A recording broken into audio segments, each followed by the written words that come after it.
إن لله عبادا فطنا طلقوا الدنيا وخافوا الفتنا نظروا فيها فلما علموا أنها ليست لحي وطنا جعلوها لجة واتخذوا صالح الأعمال فيها سفنا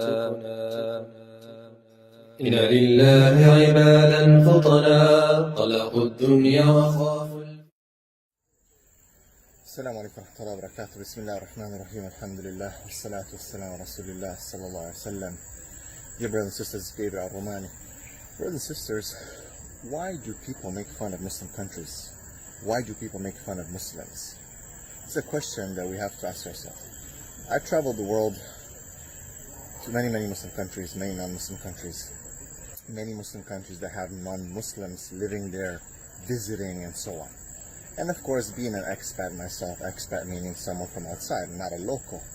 I'm not an Arab, I'm not a Malaysian, and I'm Indian, I'm not a Pakistani, I'm not an African, right? So people open up to you. Sometimes they forget that you are a Muslim. Sometimes they don't know that you are a Muslim, and they just basically start talking to you, they start interacting with you, they start opening up and just giving you their feedback, just a normal chit-chat. And then they'll say things like, oh, these Muslims, look at these Muslims, look how backwards they are. And you wonder why.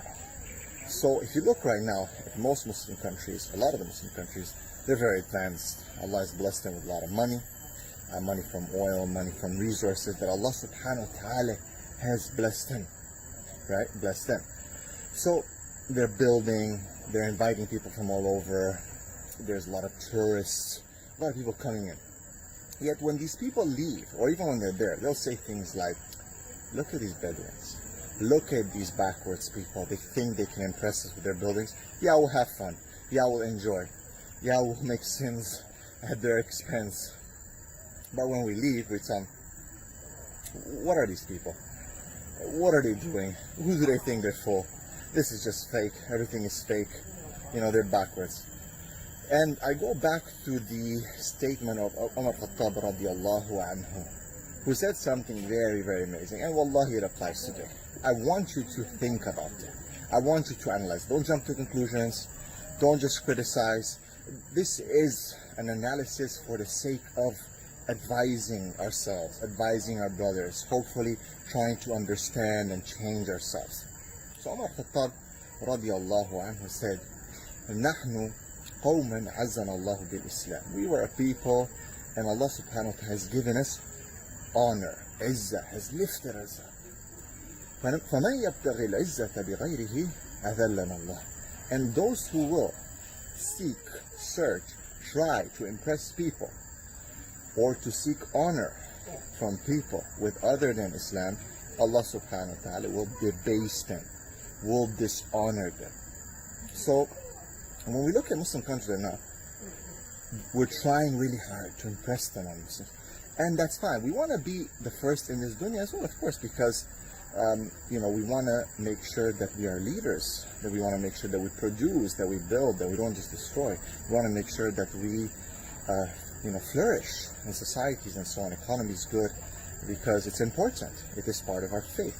At the same time, when we do it at the expense of our faith, this is when it comes to a problem. And at the same time, when we seek honor with these things, building and progressing and spending and trying to impress, yet we forget the basics of our faith, which are honor, justice, morality, ethics, tawheed, social work, kindness, love, compassion, mercy.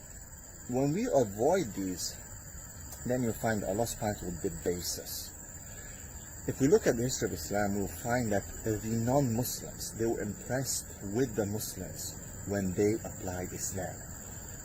We know the story of Qadi Shuraih, who gave the verdict in the favor of the Jewish person, as opposed to Imam Ali, who was the Khalifa at that time. We know Umar Khattab and one of the leaders of the Muslim lands with the Christian who they had a competition, a race, and the son of the leader hit the Christian when the Christian won, and we know what happened with that. The justice Umar Khattab applied. We know the justice of all of the leaders of Islam and all the nations at that time when Islam was given izzah or honor by Allah subhanahu wa ta'ala, because these concepts were applied.